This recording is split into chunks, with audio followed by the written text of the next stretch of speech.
Alrighty. Hello guys, I am trying to do the notes as guided notes again because I got some decent feedback on that. And so I will again be posting the guided notes. And so you can either print those out, you can copy them, and you can hopefully follow along watching the video. So again, at the top, we just have our date, our topic, which is 3.4, the slope of a line, and our objectives, which are to find the slope of a line given 2 points on a line, find the slope of a line given the equation of a line, find the slopes of horizontal and vertical lines, and compare the slopes of parallel and perpendicular lines. So this is actually a very exciting lesson because slope is huge, and you are going to use it so much in your math career. So this is kind of dipping our toes in the water there, and that's exciting. So after this video, you should go ahead and do problem set 3.4, which is posted on MathLab.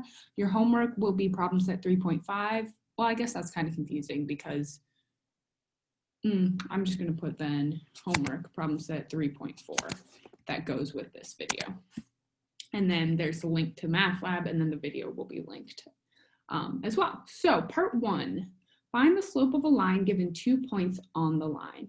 So the slope of a line is the ratio of vertical change to horizontal change. And slope is usually designated by the letter M.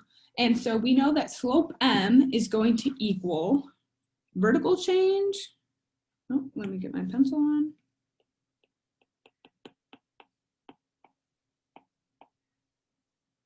Over horizontal change.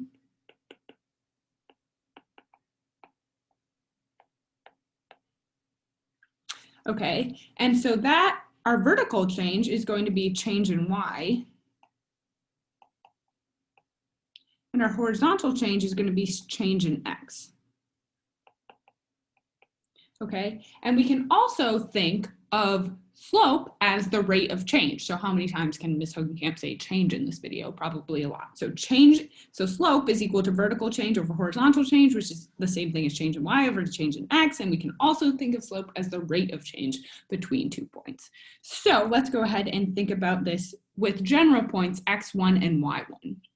So vertical change, also known as rise, is a difference between Y coordinates. So our Y coordinates are Y2 and Y1. Difference means subtraction. So the difference between our Y coordinates are going to be Y2 minus Y1.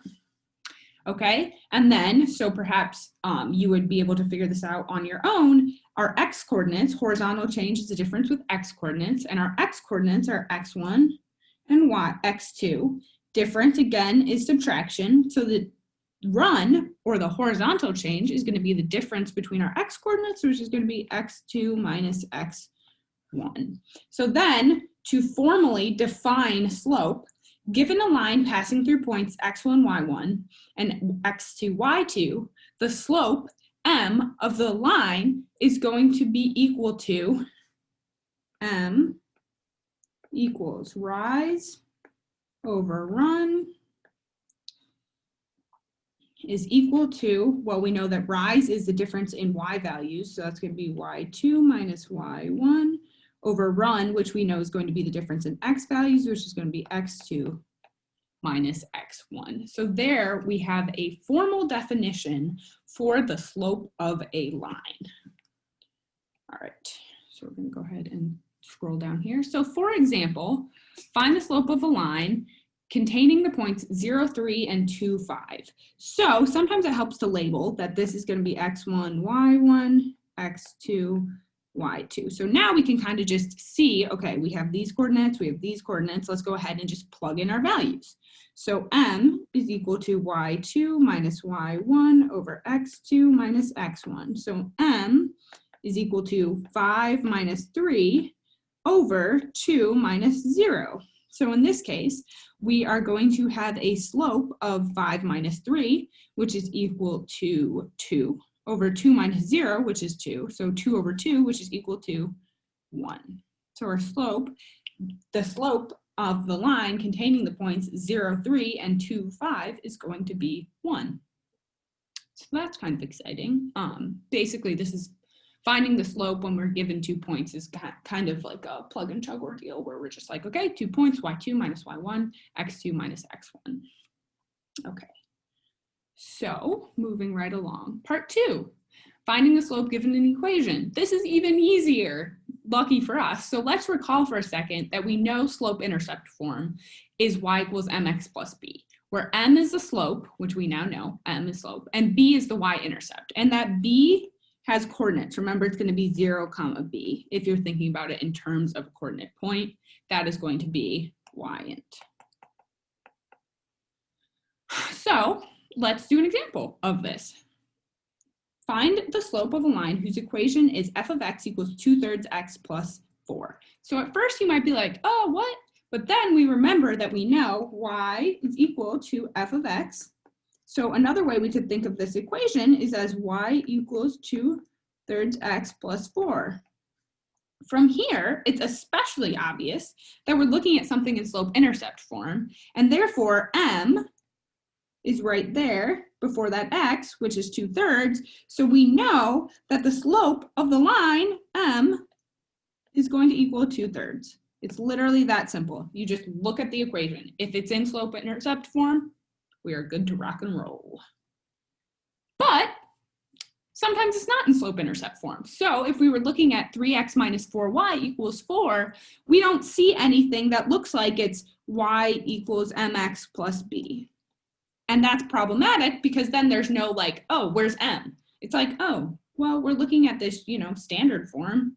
I don't know where m is. Well, standard form doesn't actually have an m. So what we need to do for this problem is go ahead and solve for y so we can find m and find what our slope is.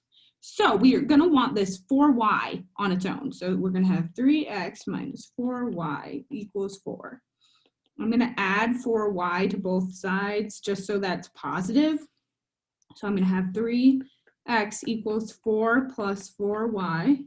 I'm going to subtract this 4 over so that the y variable is on one side by itself. So 3x minus 4 is equal to 4y. And then I want it in just y equals. So I'm going to rewrite up here 4y is equal to 3x minus 4. And then I'm going to divide by 4 to isolate my y. So I'm going to get y equals, okay, so when I have like something plus something divided by a number, like I have in this case, right? I don't know why my 4 looks all funky down there, sorry. I know that I can split it, so it's like the first thing over the denominator and then the second thing over the denominator. So I can rewrite this as 3/4 x minus 4 over 4. Well, 4 over 4 is just 1. So I know that I can rewrite this equation that's in general form in slope-intercept form. And in slope-intercept form, this equation has become y equals 3/4 x minus 1. And now, look, that m is super obvious again. It's right there. It's 3/4. So when we have the equation of a line that's not in slope-intercept form and we're asked to find the slope, all we're going to do is put it into slope-intercept form and then bam, there's the slope right there. So the slope of 3x minus 4y equals 4 is going to be 3/4. All right. Next part, finding slopes of horizontal and vertical lines. Literally just going to tell you. So vertical lines, which reminder, have the equation x equals c, have an undefined slope. Bam. Every time a vertical line has undefined slope. Horizontal lines, reminder, that's going to be y equals c, is the equation of a horizontal line, have a slope 0. So every vertical line has an undefined slope and every horizontal line has a 0 slope. I've forgotten e. Have slope. Slope. All right, so now appearance of lines with given slopes. This is just kind of a little useful information. So I'm going to draw a couple set of axes. Okay, so let's start with a line that looks like this. This line is an increasing line with positive slope.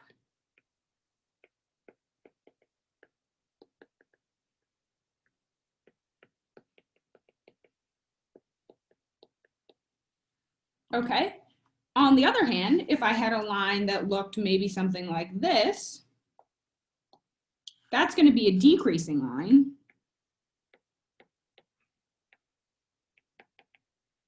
With negative slope.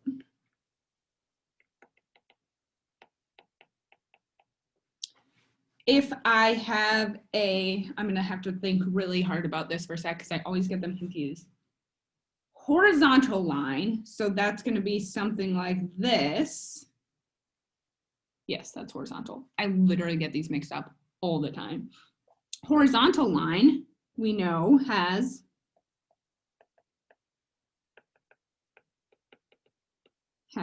a slope always of 0. And then finally, last but not least, we could have a vertical line, which we know has a slope of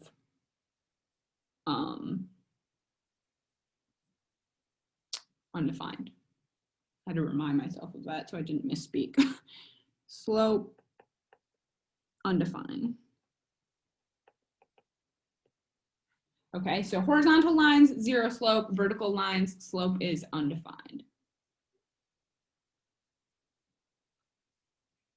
And that's kind of a visual for all of those. So increasing, that means we're going up, kind of increasing, and our slope is positive. This is a positive slope, negative slope. So if it goes up and to the right, that's going to be a positive slope. If it goes up and to the left, that's going to be a negative slope. And then increasing line, decreasing line, vertical line, horizontal line. Maybe someday Ms. Hogenkamp will remember vertical and horizontal, but don't count on it. And if I say it wrong in class, don't hesitate to be like, you got that confused, because I literally do it all the time. And then I get in my head and I'm like, oh my God, I'm gonna mess it up. And then I think extra hard about it and definitely mess it up. So, you know, maybe someday I'll win the battle of vertical and horizontal lines, but that's not today. And then general information, for a line with positive slope m, as m increases, the line becomes steeper. So that's just saying for larger values of m, so like if you had a slope, if you had like m equals 2, or let's say m equals 1/2 and m equals 5, so as m increases, the line becomes steeper. So this is saying that m equals 5 is going to have a steeper slope than m equals 1/2. So that's just kind of general information there. And then part 4, comparing slopes of parallel and perpendicular lines. So slopes of lines can help us determine whether lines are parallel. So definition, 2 non-vertical lines are parallel if they have the blank slope and blank y-intercepts. So 2 lines are parallel if they have the, sorry, I also want to make sure that I get this correct.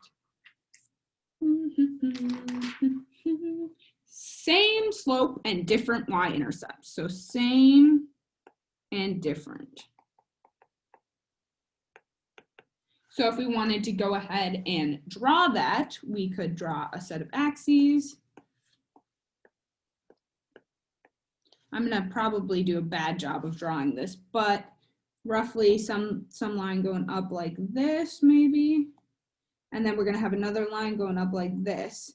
So these lines are parallel because if we're looking at rise over run, so like, let's say it's like up 2 over 1. Ugh, that's not over 1. Up 2 over 2.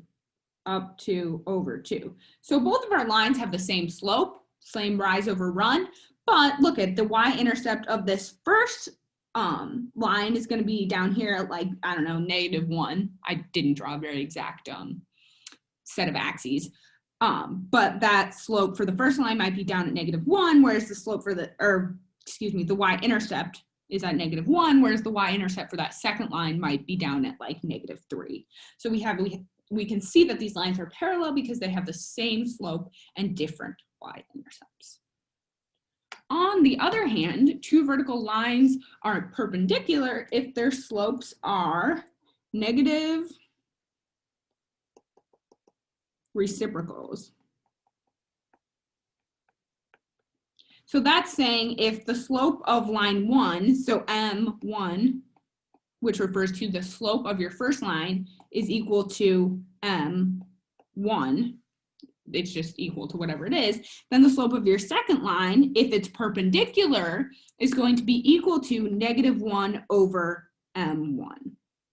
Okay, so that's kind of confusing to look at, but if we're thinking about it in terms of numbers, we could say m1 is equal to, let's say it's equal to 2. So you have a line with a slope of 2. The perpendicular line is going to have a slope of, well, that's going to be -1 over m1, which is 2. So that if you want to know if your second line is perpendicular, okay, does it have a slope of 1/2? Excuse me, -1/2. It has to be the negative reciprocal. That's important. So that is looking at perpendicular lines. And so, for example, are the following pairs of lines parallel, perpendicular, or neither? I'm going to let you guys actually work this one out and we can talk about it in class time. But a hint is that they're in general form, standard form. So we want to put them into y-intercept form to find m, or slope. I'm going to put a little smiley face. So I'm going to let you guys go ahead and work through that and we can talk about it in class time.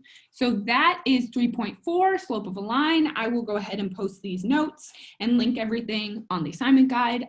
Thanks for watching. Have a lovely, or I hope you're having a lovely week, and I will see you in class. Stop share and